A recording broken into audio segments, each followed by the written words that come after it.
Miarahabatsika vahoaka malagasy jiaby amizao vaninandro ny fitakiana ataon'ny vahoaka malagasy zao dia eto za magnamafy fa miray fo amin'ny vahoaka jiaby mitaky ny rariny.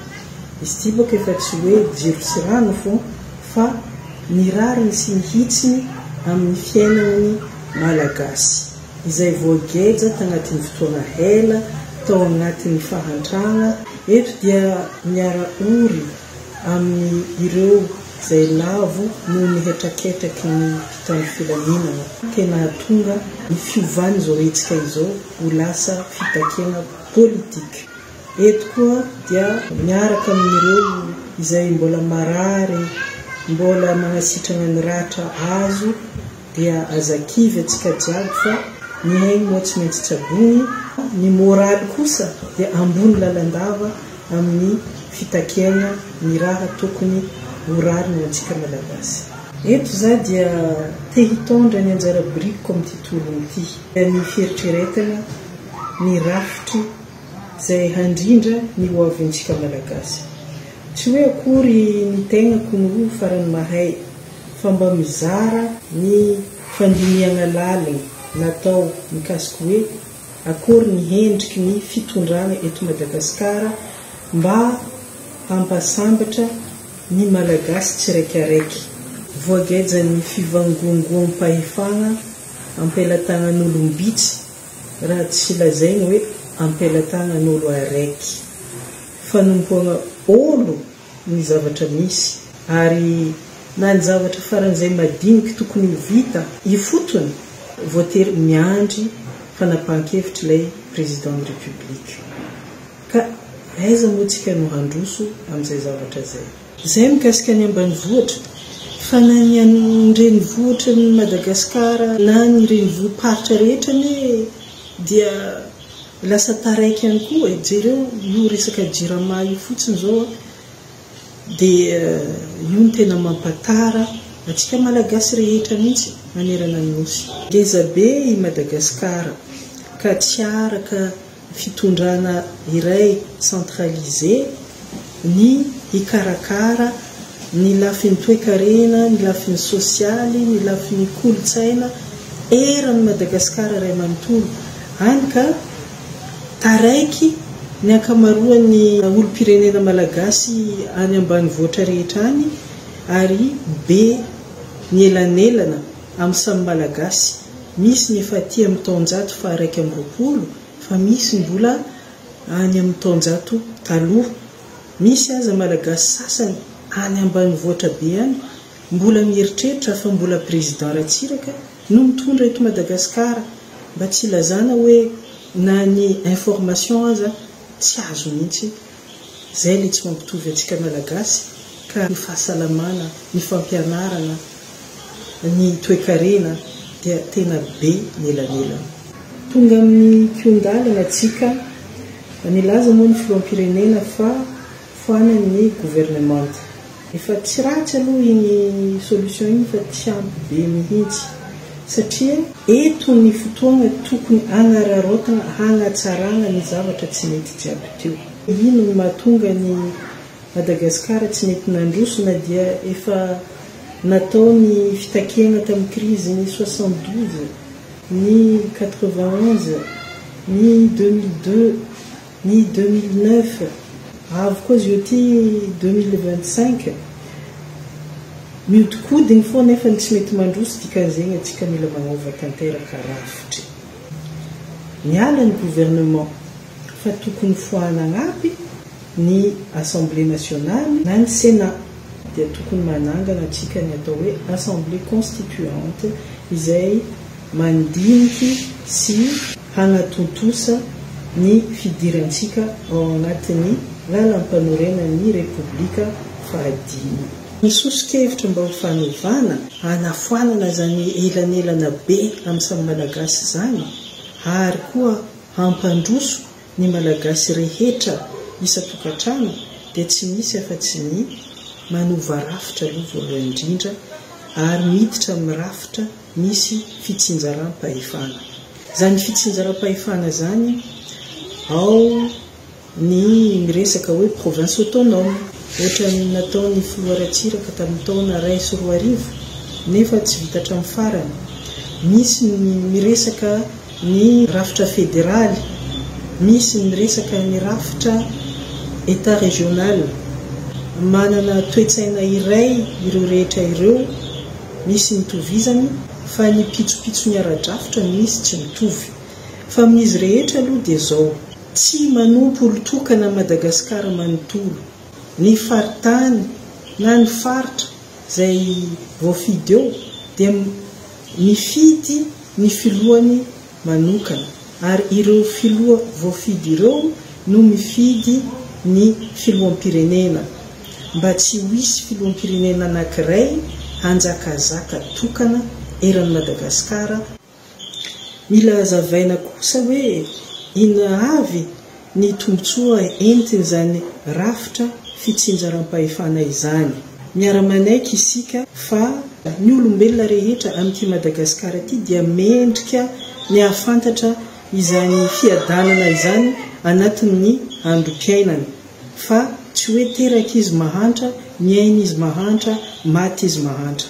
Raha izany ny tiantsika ho tanterahana dia tsy maintsy hovantsika aloha ny rafitra izay manakaiky vahoaka kokoa mba ahafahany mpitondra mikarakara tsaratsara kokoa ny mponina ao aminy, satria voasahany izany. Ny rafitra fitsinjaram-pahefana dia voalohany indrindra aloha mamaly mivantana ny filan'ny mponina rehetra, satria mifindra eny fotony ny fandraisana fanapahan-kevitra sy ny fampiasana ny hetra izay vola entina anatanterahana ny asa rehetra. Miainga avy amin'ny mpanolontsaina eny fotony ny loi de finance na ny teti-bolam-panjakana any fotony, ka hositrahan'ny olona any ny zo fototra toy ny rano sy jiro izay moramora kokoa ny anaovana azy, toy ny lalana, ny fampianarana, ny fahasalamana, ka ny tombotsoa entiny harena eny fotony dia miasa aloha ho an'ny mponina eny fotony. Izay ny atao hoe justice territoriale. Ho be ny famoronana asa manerana ny nosy, satria samy amorona foto-drafitrasa eny fotony.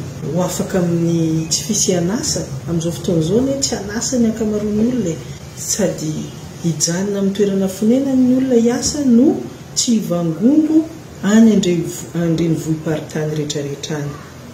Raha ohatra ka miasa daholo ny any fotony eto Madagasikara dia mazava ho azy fa hiakatra ny arikarena fahobe na ny PIB ny Madagasikara sy ny famokarana eto Madagasikara.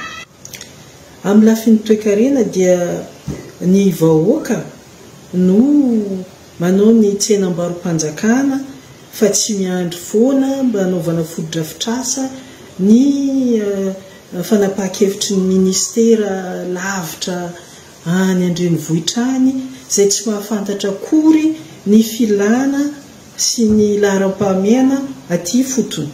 Ka amin'izay fotoana izay ny laharam-pahamehana dia mifanaraka tsara amin'ny zavatra tapahan'ny vahoaka sy ny mpanolontsaina aty fotony. Alaintsika ohatra amin'izany ny firenena Indonésia izay nandala ny rafitra fédéraly tamin'ny taona 2012. Tamin'ny 2012 dia lasa toe-karena fa 70 eto ambony tany Indonésia, ary firenena fahafito amin'ny lafiny fahefamividy. Izany dia vokatry ny fitsinjaram-pahefana satria mitombo be ny foto-drafitrasa teny ny fotony. Ny fanovana rafitra amin'ny fitsinjaram-pahefana ihany koa no antsahatra ny crise politique.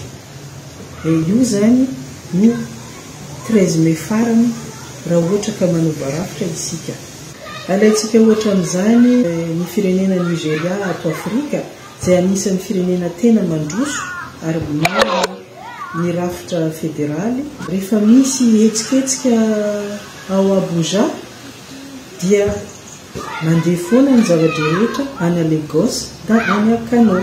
Ny hevitra fahatelo dia io rafitra io no entina hanandratana ny fahasamihafana na ara-kolotsaina, ara-kultoraly, ara-toekarena tsy mitovy mihitsy ny faritra rehetra eto Madagasikara.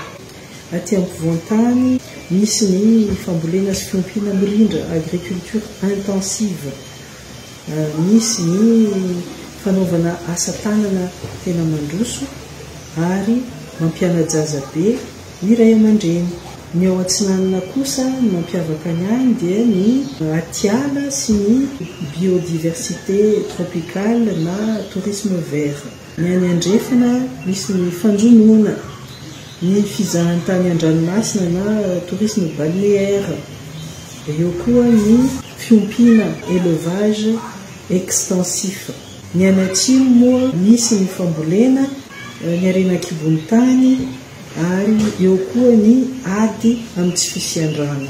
Izany hoe betsaka ny zavatra tsy mitovy, ka tsy mitovy arak'izany ny laharam-pahamehana. Anefa dia ohatrany hoe voageja anatina modely anankiray ny malagasy rehetra avy amin'ilay état centralisé any, ka rehefa tsy mifanaraka amin'ilay toerana ilay izy dia ny zavatra hita dia tsy fandrosoana tsotro zao fahantrana noho tsy misy fihetsiketsehana mihitsy ny toerana maro. Ny fahasamihafana nefa dia harena ka tokony asandatra. Alaitsika ohatra amin'izany ny firenena Suisse izay ny canton tsirairay dia manandatra ny kolotsainy sy ny fiteniny, nefa ny firenena dia iray tsy mivaky. Mamarana anazy dia maro ny fahombiazana ara-toekarena any ankafa kasika an'ity rafitra fitsinjaram-pahefana ity izay tokony alaintsika ohatra. Efa voalazako teo moa Suisse sy ny canton, ao koa Allemagne sy ny atao hoe Länder, faritra zany izay miteraka orinasa pitarika maneran-tany amin'ny industrie automobile, amin'ny fizahantany, amin'ny fikarohana ao Bavière. Ny rafitra fitsinjaram-pahefana ao Indonésie dia nanandatra faritra hadino hatramin'izay ka lasa lohandorany amin'ny famokarana nasionaly. Any Etiopia na dia misy aza ny fifanolanana ara-politika dia ny modely federaly no nahatonga ny fiakaran'ny ari-karena faobe hatrany amin'ny 700 isan-taona tao anatin'ny 570 taona. Samy mahita isika zao ny fandrosoan'ny Etiopia, nefa dia samy mahatsiaro isika tamin'ny fotoanan'ireny hoe we are the world, hoe firenena mahantra indrindra eran-tany izay niaran'ny Kerry. Any Inde dia ny faritra toy ny Gujarat na Tamil Nadu dia nanangana stratégie manokana ho azy ho an'ny famokarana industrialy, ka nahatonga mpamatsy vola be da be avy any ivelany tondra ny tondra vola namokarana. Koa maninona ary i Madagasikara tsy mba hanana ny anjarany, mba hanana zo, mba hamokatra be sy mba hiadana ohatran'ireo firenena rehetra voatonona ireo. Tsy fotoana ny fampanantenana intsony zao, fa fotoana hanokafana maso amin'izay tokony ahasoatsika, fotoana ny fandiniana lalina amin'izay tokony ampiadana ny vahoaka malagasy. Aoka izay ny tombotsoan'ny olombitsy, aoka izay ny fanapahan-kevitro-tokana. Ny malagasy rehetra dia mendrika hisitraka ny fiadanana eto ambonin'ny tany ary adidin'ny mpitondra no ahatongavana amin'izany tanjona izany. Tsy fisaraham-bazana velively ny fitsinjaram-pahefana fa mifanohitra amin'izany, satria mampitombo bebe kokoa ny tanjaky ny faritra eny fotony rehetra, dikan'izany mampitombo ny tanjaky ilay firenena mihitsy, mampatanjaka, mampanankarena n'ilay firenena. Voavaly ny filan'ny vahoaka, tapitra ny krizy ara-politika ary afaka misitraka ireo harena voajanahary natokan'Andriamanitra ho azy ny vahoaka malagasy. Miantso ny olom-pirenena tsirairay izahay, ny tanora, ny lehibe, ny génération toute confondue rehetrarehetra, ny mpiasa, ianareo diaspora nivelany, miantso anareo rehetra izahay mba hitondra sy hanandatra an'izao hevitra izao satria ny rafitra fitsinjaram-pahefana no ho avy ny Madagasikara.